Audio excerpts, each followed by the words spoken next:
Translation management versus localization platforms. Which one is better for global product launches? Launching a product globally is exciting, but also full of pitfalls. One misstep in language or context can alienate customers instantly. So, should you use a translation management system or a full localization platform? Most companies underestimate the difference, and it can make or break adoption. Translation management systems focus on converting text from one language to another.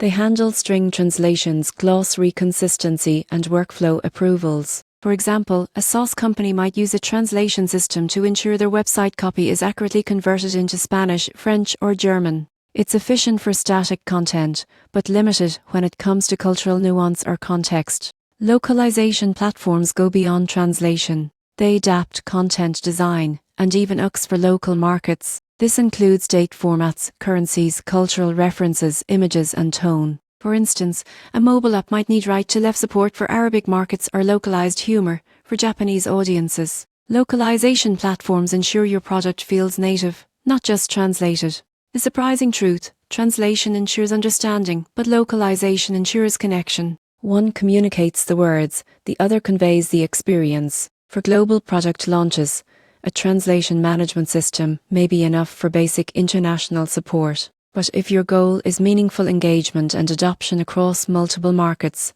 a localization platform is essential. The best approach often combines both: manage accurate translations efficiently, then layer cultural and UX adaptations to truly resonate with each audience. In the end, global success isn't just about speaking the language, it's about speaking the culture. Using the right platform ensures your product launches smoothly and connects authentically with customers worldwide.